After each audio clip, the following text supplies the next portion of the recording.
Bloomberg Audio Studios. Podcasts, radio, news.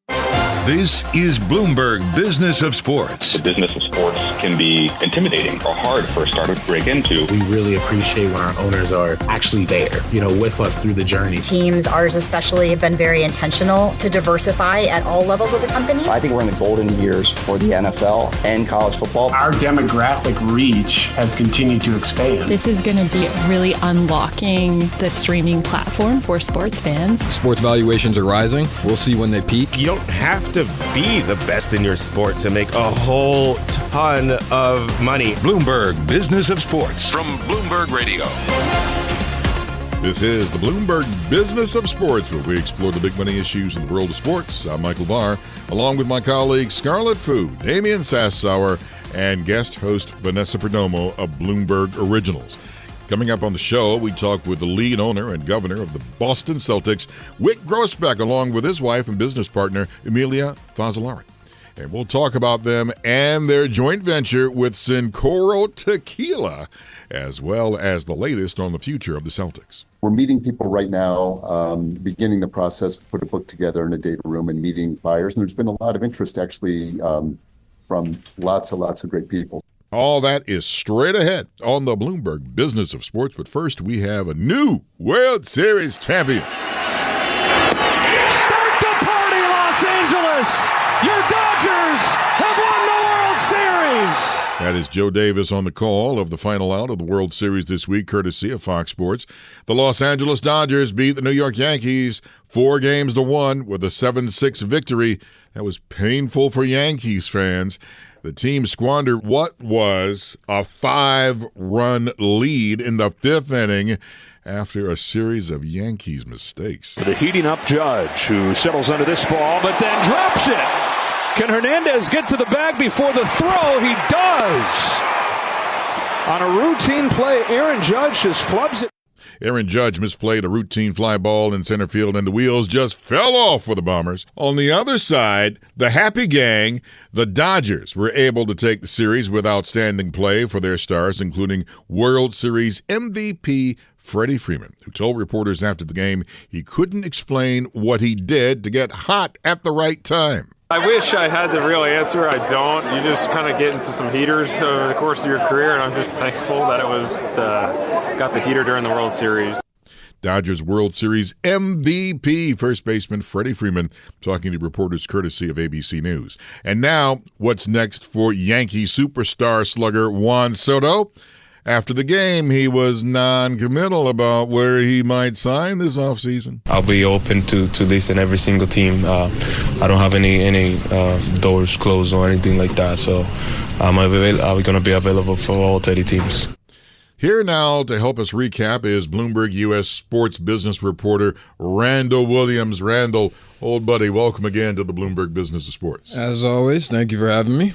Well, he was non-committal. I don't know if he's going to be coming back next season. All options are on the table. I think whoever has the highest pocketbook open, that's where he's headed. Mr. Cohen. Mr. Cohen. Yankees fans would be devastated if that happens. I mean, the Mets were one series away from being in the World Series, so yeah, he heads there. He could be a difference maker, to say the least. What about now? This is a more difficult one. Aaron Boone, and you talk about the Yankee skipper. He got him there to the Fall Classic, but listen, there's still that chatter about what's going to happen next season. I don't think you can get rid of a guy. If you get to the Fall Classic, you can't get rid of him. No, I don't think so. I think that would be shocking to many people. There's obviously, when you're in this market specifically, you're always on the hot seat, in large part because the expectation is championships, and the Yankees are the Yankees. And so when you get to the championship, the expectation is to win it. And they go down 3-0. They obviously have a resilient Game 4. Game 5 was winnable. There's mistakes, and I'm sure there will be a discussion about how things can improve and lineups and how to fix Aaron Judge, quite frankly, in the playoffs. But I would be shocked. I would be shocked if he was let go. Yeah, and Aaron Judge, yes, I know there's the error that started everything that went going. He misplayed a ball. But the one I think more about is the first base error where they didn't cover first base. That just wasn't good defense. On ball right side, Rizzo. Nobody at first. Incredible. It was an onslaught after that. I mean, just mistake after mistake and devastating mistakes. To be 2 outs, if this was 1 out or no outs or something like that, then it's like, you just got yourself in a hole. But 2 outs, getting ready to transition to the Yankees being at bat, it's bad. It's bad. But for Judge's perspective, he's known as this big home run hitter, the superstar of the team and the captain. And when you don't have that guy who is capable of doing that, as from a locker room standpoint, it'd be like LeBron or Steph, and you're just waiting for them to arrive. You're waiting for that 30-point game. You're waiting, if it's Patrick Mahomes, you're waiting for that 300-yard passing game, and it never came. And then when it finally arrived, it's like, great, okay, he's here. He's arrived. And then he drops the ball, and the rest is history. Now, the good news for the TV executives, yes, they didn't want the sweep, so they didn't get that. So they got another game out of that, and the revenue was great. And on top of that, here in the United States, in Japan, because of Shohei Ohtani with the Dodgers, it was smoking on TVs. Yeah, it was, I believe our story by my colleague Hannah Miller said that around 12% of the population of Japan watched that game. That is absurd. I know there's a big population difference between America and Japan, but 12% of a country watching something like this, that's great for the MLB. Randall Williams, my man, thank you again for joining us on the Bloomberg Business of Sports. As always, thank you for having me. Now we turn to the sports gaming industry. Lucra Sports is a growing company targeting around 50 million fantasy football players and over 200 million video gamers in the U.S. Here to talk to us about the venture and the future of the sports gaming business, we welcome Lucra Sports CEO Dylan Robbins. Dylan, thank you for being here. Happy to be here. I could talk about sports all day. Well, tell us first of all about the sports gaming company. What is it all about? Yeah, so Lucra at its core, we're all about amplifying the fun. So what does that actually mean? There's a lot of people out there who are competing on things, whether they're watching sports or they're playing sports. We're going to the golf course, we're playing pickleball, maybe we're going to the bar, we're playing darts, or we're watching our favorite team. There's so much friendly competition out there. And I feel like for years there's been a growing market of sports betting. And we think that the casual fan who's going to the bar and, maybe throwing darts with their buddies is missed out. And so our platform's all about, hey, how do we kind of digitize those moments for those fans? And so, we amplify the fun through a gamification platform. So at its core, we're just trying to connect fans with fans and provide fun ways for them to compete. And so the way we do that is a bit unique. Instead of downloading the Lucra app and saying, hey, Michael, come challenge me, we embed our technology into other businesses, right? So we put our gamification tech into their app, into their website. So you don't have to leave the ecosystem you're already competing in. So I'm sure we'll talk about some examples, but that's kind of the skinny of what we do.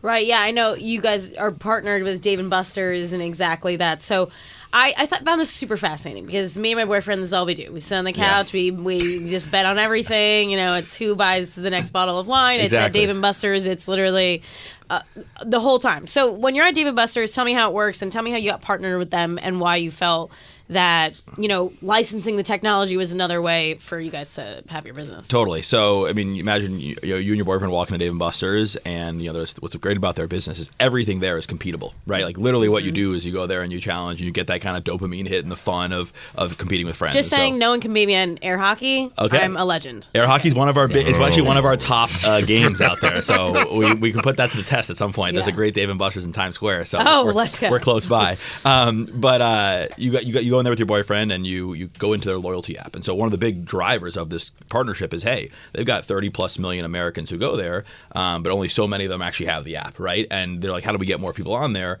If you can challenge your friends to the app, maybe that's a first draw. So you see a QR code or you see a marketing asset in store and you say, hey, I can challenge you to air hockey. Let's do it. So you both download the app and you can put funds in there. So, PayPal, Venmo, credit card, debit card, however you have your funds.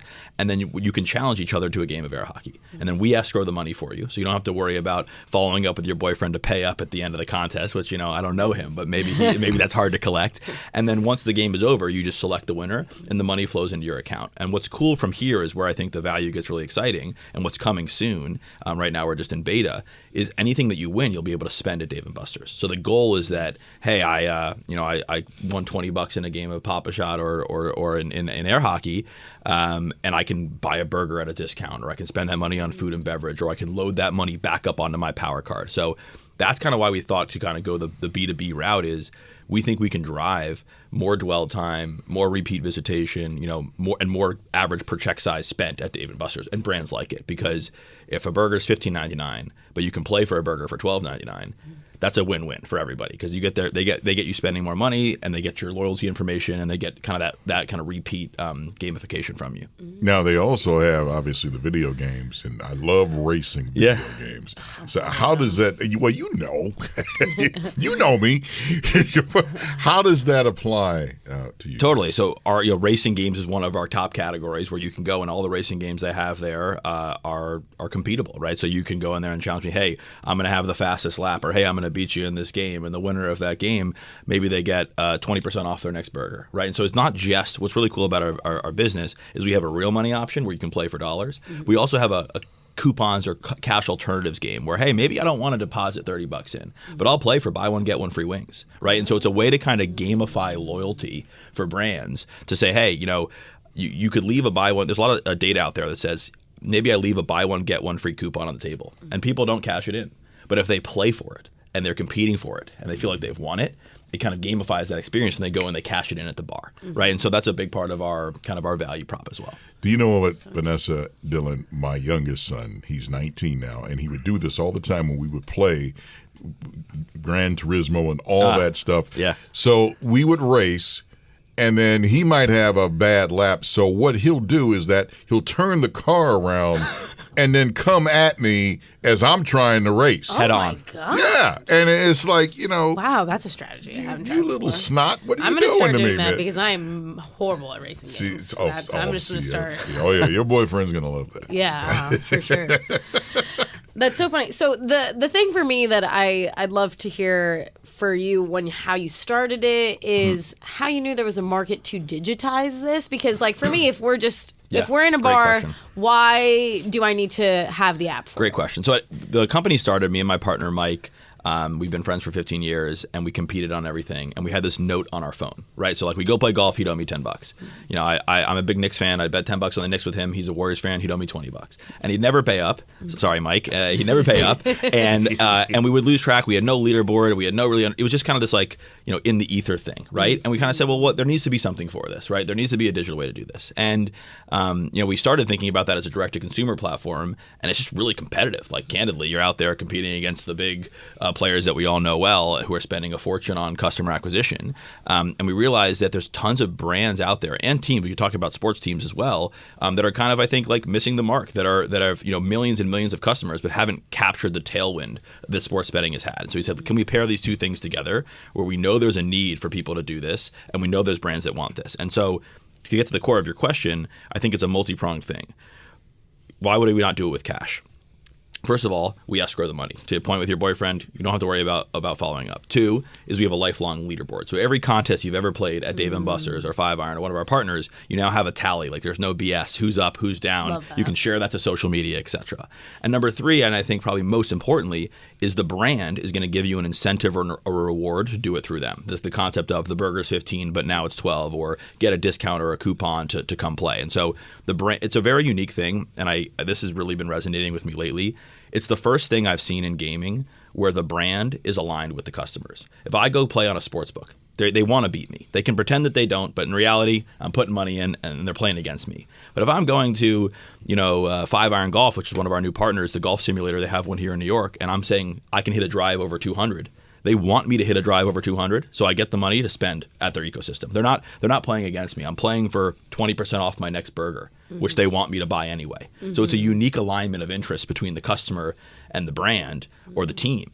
Another interesting example is we're working on some partnerships with professional sports teams where we could go to the arena and I could say, hey, I think LeBron's going to hit the next three-pointer. And if he does, I get 20% off my next jersey, right? And so it's a way to say, hey, it's a win-win. They want you to buy a jersey. Right. They're probably willing to give you 20% off a jersey anyway. But because I want it, because I did that, I'm more likely to spend it. So you can almost start to think about it's like a gamified version of loyalty. Instead of just winning points that kind of sit around that you don't know what to do with, you're getting an actionable item that you can go right there, cash in, and spend. Mm-hmm. Yeah, that's the thing about points. I had some points at an arcade. Right. And then the arcade closes down. And I lost all my points. But the way you're talking about doing it, and you can cash in right there, it's not sports betting because you are putting it for prizes, but it does work. Yeah, I mean, to really just say it bluntly, it's a free-to-play game, but it simulates that feeling of what a sports bet could be, right? Like I could say, I think the Lakers are going to beat the Clippers, but I'm not betting dollars. I'm playing for the ability to win something, right? And so if I lose, I'm no worse off. I didn't lose anything. But if I win, I get something. And what we're trying to do is say, how do we make everyone a winner? So if I challenge Michael for 20% off a burger and he wins, maybe I get a notification, hey, you didn't win, but here's 5% off your burger. You know, like something to drag the loser back in. A game of pool. A game of pool. Yeah, a game of pool would be great. I know there's a lot of cool stuff happening in pool and billiards, and eventually, right now we're partnering with just big, large brands. But I would like to sell our technology into every bar in the country, right? And so we have a really cool deal with a company called TouchTunes. They're the largest jukebox provider in the U.S. They're in about 60,000 plus locations, and they're our entry point into every bar in America, where they don't just listen to music. They play pool, they play darts, they play pinball, they play buck hunter and golden tee. And our vision with them is, how do we own the night and own the fun? So those credits that you can use to buy songs, can you challenge your friends to a game of darts with them as well, right? And so try to kind of connect all this. There's so much stuff happening offline, and we live in such a technology-focused era. And so it's like, can we just bring some of these things in to the digital world? Is kind of the skinny of it. Yeah, I think that's such an interesting concept, because when I was looking into it, I was like, how does one play against a business, I guess, in that way? So it does seem very incentive on both parts. Can you, as a customer, when you're just on your app itself, can you add your own activities in? So it's a great question. Everything that we do legally has to be considered a skill-based game. So, for example, at Dave & Buster's, you can't just spin the Wheel of Fortune prize wheel and wager on that, because that's a game of chance. So legally, we're a skill-based gaming business. And so because of that, we can't really trust you to add your own game, because we don't know what you're going to add. So down the road, we could see some sort of like machine learning, natural language processing thing where we use AI to figure that out. But right now, we select our own game. So we have over 150 game types. There's very few things that you'd want that we don't have. We have a suggestion option. We'll add it if you want it. Trivia. Trivia. Trivia's up there. We love trivia. Yeah, trivia is a lot of fun. And we're actually working on some really cool stuff in movie trivia. So we have a new partner. Where imagine you and I are going to see Inside Out 2 or Dune 2 or one of those movies. And when we go to buy our ticket, we could say, hey, let's play a quick 10 question trivia game. Winner gets 20% off popcorn. Or loser buys the winner tickets. Right? And so it's like, hey, I'm a Harry Potter buff. You're a Harry Potter buff. Like let's go. And so I'm beating anyone. I would lose that. My wife's a big Harry Potter fan, and I watched the movies 100 times, but I don't know enough. But yeah, it's a really interesting way to say, hey, I'm already buying tickets. I'm probably going to buy popcorn, and this is a fun game to get me more engaged and do this. So I think our challenge, and we say this a lot, is there's too many things. We just talked about driving range, Dave & Buster's, movie tickets in like 3 minutes. And so our challenge is, how do we figure out where to focus, right? Like there's so many things that people are competing on. So that's a challenge. I can see this down the road one day. Yes, of course, there's Dave & Buster's and the gaming. But let's say, for instance, you went to a department store and they got a section where they have like a pinball machine or something. And then you apply this app to this to where you say, okay, you can get 10% off of socks or something like that. I mean, I got to call up Home Depot after this, Michael. I got to say, Home Depot, I want to, why not get in there and have a little mini game. Don't tempt me with shopping. Yeah. What? You're right. It extends broadly. I mean, what about mini games, the Angry Birds on your iPhone or Candy Crush? Like, I mean, we're racking our brains on where to focus our time. I love it. This is your new focus group, I think. Yeah, I mean, we got it. We got to go have some beers afterwards and figure out the next big thing. Oh, we can have beers anytime. Dylan Robbins, CEO, Lucra Sports. What a neato idea, man. Thanks. I really do appreciate it. Thank you for coming. Thanks for having me. A lot of fun. Thanks for having me. Up next, we turn to boxing with top-ranked president Todd duBoef. For my colleague Scarlet Fu, Damian Sassower, and Bloomberg Originals sports correspondent Vanessa Perdomo, I'm Michael Barr. You're listening to Bloomberg Business of Sports from Bloomberg Radio around the world.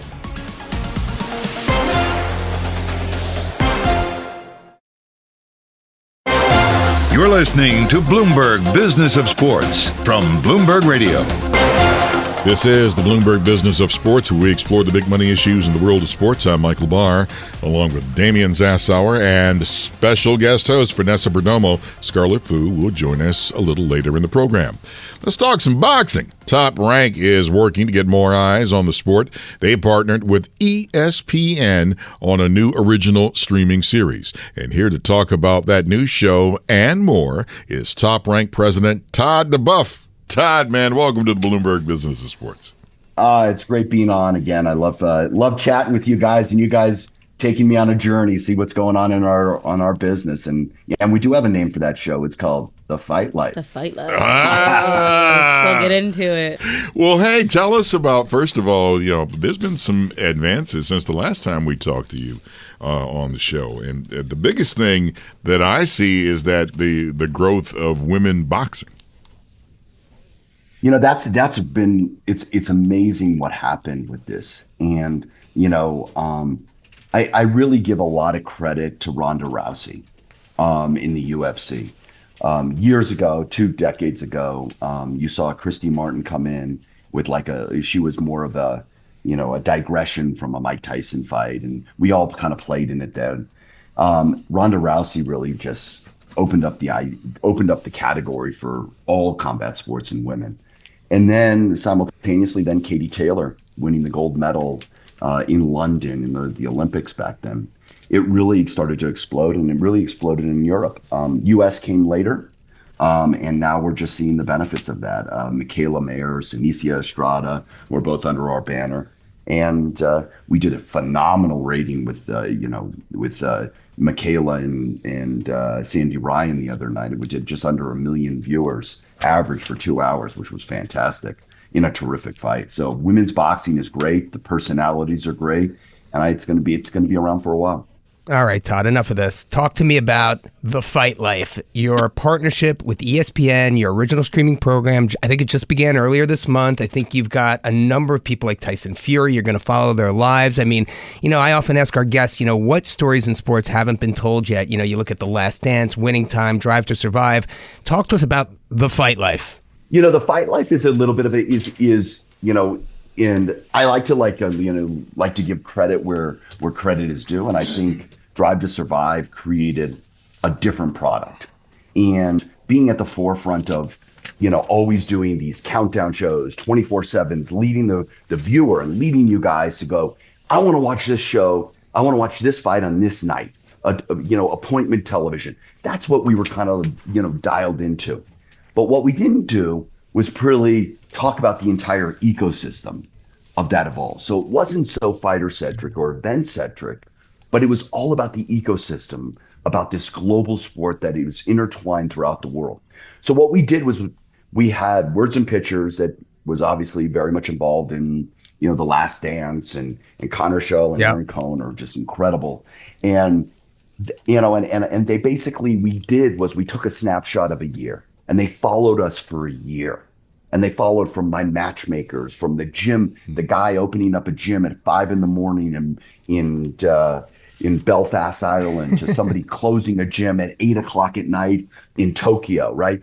It's the world that we live in, and that ecosystem. And we all go to these events, and we were in, it follows from Saudi Arabia with Fury, Fury and Usyk. And then you have Teofimo and Josh Taylor and Sinisi, and you end with, Inoue in Japan at 55,000 people at the Tokyo Dome. It's all about everything that goes involved. It goes about the matchmaking, what we deal with. If a fighter gets arrested, or if they miss weight, or the lives that we have to deal with, are they going to make weight? And we wanted to give people a different perspective, and that's what this program did.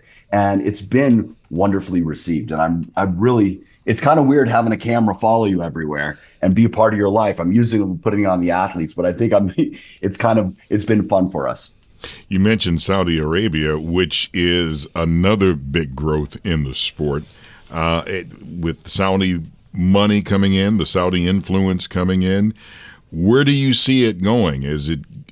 Let me put it bluntly. Could it become a PGA Live situation? That's a complicated situation, and I'm not exactly sure how that is going to play out. It seems like there's they're adversarial, and I would hope that doesn't occur in what they're doing in combat sports. So let's not look just at boxing, because they were hosting PFL, which was Ngannou just fought there. They have an investment in PFL. You saw that the Saudis did a big sponsorship package with the UFCs for the Sphere when they did their event at the Sphere. You see that they're hosting boxing contests. So I think they're very interested in combat sport. And I think, how they receive that and how they want to, like, I think we've talked about it before. Do they want to activate their country to be an entertainment capital, a place where you can get all these great events? And they're using the Riyadh season to do that. So right now, I see it, them working very well with content holders, being very friendly in that. The Live PGA thing, I think, has been a little adversarial, as only not from personal knowledge, but only from what we've seen and reported. But I think the trajectory that the relationship is on in the combat space seems to be at the right path, where they're going to get big events to activate their country and bring attention, similar to what Las Vegas did a half a century ago. When we're talking about the fight life earlier, it's funny to me because when I think about the way that sports used to be marketed, and a few years ago it was, every league, every team, every player needs to get on social media, and that's how you find new fans, and that's how you interact with people. But now, you mentioned it, Drive to Survive kind of changed this game in the way of sports documentaries. Do you feel that now, if you don't have a behind-the-scenes documentary, you're kind of missing out on this new engagement of fans? Well, I think it's complementary, and I think what you have to do is be able to play all of these avenues and touch points. Our audience is unlimited now with the way our reach, right? We can get people. Our TikTok audience is different than our ESPN Plus audience or ESPN linear audience. As is, even the Netflix audience is so much different was different for Formula One than the ESPN linear audience. And that's what created that big ratings boost and the increase in their viewership. Was Formula One hit a category of people that became fans that were just consuming the content on a totally different platform and shifted them over to watch on Sundays when they were racing. And I think that's what we have to do as a content holders in sports. And in everything now, is you have to use all these different avenues to touch fans. And if it's the Gen Z audience that's dialed into TikTok or the YouTubers, we have to do all of it and touch as many as possible to help keep growing the sport. Todd, I just want to ask you one question here while we have you. It's been 50 years since the Rumble in the Jungle. You mentioned Don King, and I caught I think it was an interview you had done with the Daily Mail over the summer earlier this year, and you were talking about having a bit of shame with respect to being a promoter in boxing. And I just want you to flesh that out for our audience a little bit. Is that sort of grounded in some of the things we've heard about Don King, the Kingmaker? Or, some of the things that you've seen in the business over your career that kind of gives you that sort of, that shameful feeling, if there is such a thing? Well, it's perception. It's not reality, right? I think in today's world, it's perception, not reality. And that was the shame I was referring to, right? And it was like all the good and all the stuff that I wanted to do for the sport. I always felt like there was this patina that was negatively put on me because I was in part of a category that had been categorized as rogue and the Wild West and things like that. So the shame was, were the people before me, right? The people, the way the business operated, it was unregulated. And it's not Don King. It goes even before Don King when they say, the mafia was involved in it in New York in the old days with Roy Cohn and the manager, all that kind of stuff. So I think that was my issue. And it's the word promoter, is that it, right? Then you say it in the fight life, right? That's you don't really love that connotation? I don't. I don't. And because when I say that, I feel there's a negative connotation to it. And when I go and I'll be having dinner with people and they ask me what I do, I say I'm a promoter, and they kind of all give me a cringe, like, what is that? And then when I actually think about what I am, I'm a producer, right? I'm a producer of live sports in the boxing category for a global universe, right? That's really what I am. But the way the shame is associated is with the word, because, movies, television shows, writers, everybody, the media has chronicled for 50 years all this stuff that has gone on, and they've kind of made the tip of the spear be the promoter. And that's been the hard part. But I think people are understanding, and we're differentiating ourselves. And I've been fortunately being able to differentiate, what I want to do for the sport differently than what it was. And I think we're doing a really good job with that. But I can't do anything about what people represent or they think the word promoter represents. Todd, every story with a hero needs a bad guy, and unfortunately, you're it. See, man. Thank you. Wait till you go head down on that New York Marathon. I'll be the promoter on that New York Marathon. I'll tell you that much. I'm going to be. You want to see the bad guy come up, buddy?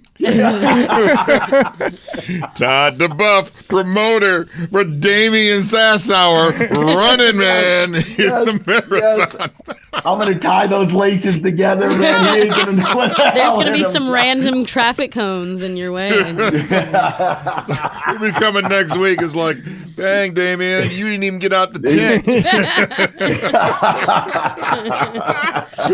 Yeah, but better check your water, buddy. Here, grab my water bottle. I got you covered, buddy. Oh, man. President of Top Rank, you are the man. Thank you, Todd, for joining us on the Bloomberg Business of Sports. We appreciate it, buddy. Great having you guys, listen to me and be a big fan of the sport. I love it, and I love your support. I really appreciate it. We love you, man. Up next, Boston Celtics lead owner and governor Wyc Grousbeck joins us on the show to talk about his growing venture with his wife and business partner in the spirits industry. We've won 2.5 million bottles sold. We've won over a lot of people to be tequila drinkers, and specifically Cincoro drinkers, even if they weren't coming to that day or that time of night planning to drink tequila. They take a taste of Cincoro. It's really, really very, very special. So we're proud of it. We try to do things right, and it really feels like we've done it with Cincoro. For my colleagues Damian Sassower, Scarlet Fu, and Vanessa Perdomo of Bloomberg Originals, I'm Michael Barr. You're listening to Bloomberg Business of Sports from Bloomberg Radio around the world. Thanks for joining us on the Bloomberg Business of Sports, where we explore the big money issues in the world of sports.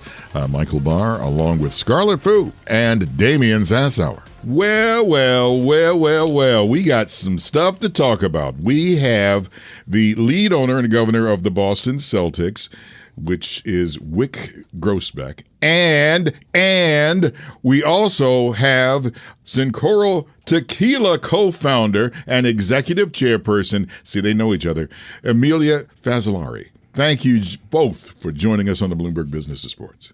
Happy to be here. We're glad to be here. Thank you. So let's start with the tequila.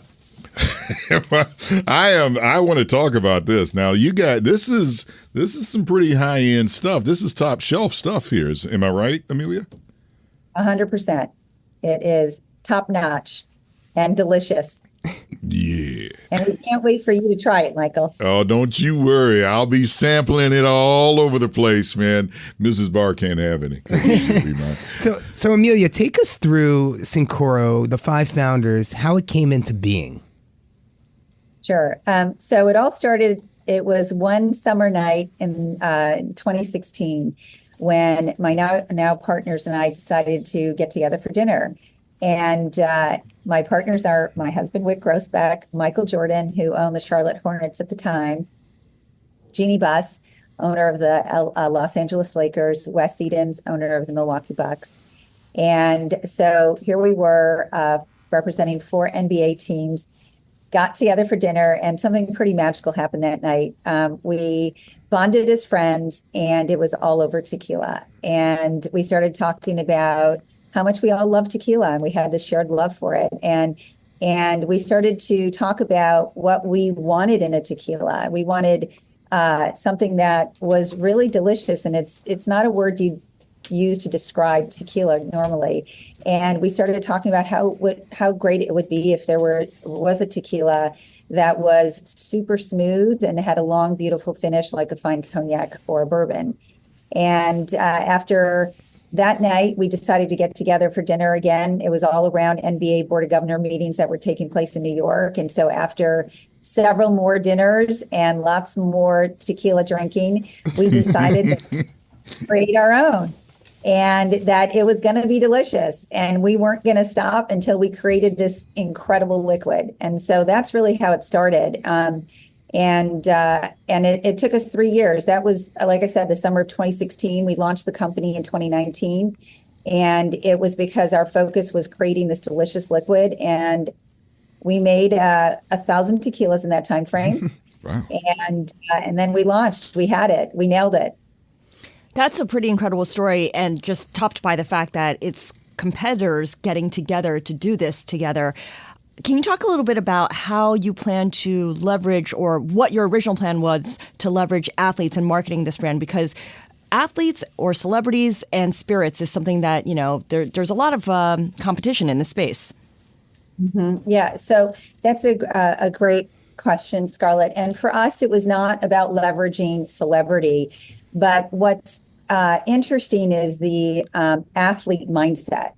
And so, athletes work very hard and always strive for greatness. And that is really at the ethos of this brand. It was our approach. It was the sort of athlete mindset, if you will, in the way we approached creating the liquid, creating the company. And so you may hear about Cincoro because of the incredible team that's involved. Michael Jordan, we've got Derek Jeter, Serena Williams, and Michael Strahan, many people involved in, part of the team now. We've expanded it from the 5 of us. And you may hear about the brand because of a celebrity that's part of the team, but you're going to buy your first bottle, your second bottle, and hopefully cases thereafter because of the liquid and this gorgeous bottle. And that's what's really important to us. Now, of course, here's the disclaimer. Please drink responsibly. Do not drink and drive. Now, when I take this home, I can do whatever I want and enjoy a smooth glass of this tequila, smooth just like Damian and Scarlett.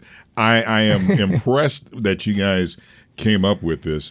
What is the process for people who don't know when you make a tequila drink like this?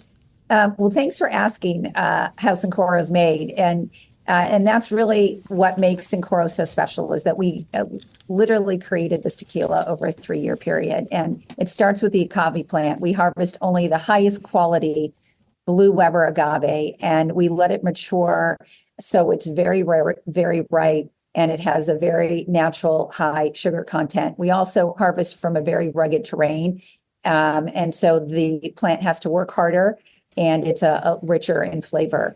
When we make the tequila, we've gone back to the basics and we don't skip steps. We've in fact slowed down the process. So we will cook and ferment for 6 days versus 2 to retain the richness and sweet caramelized honey flavors that we want.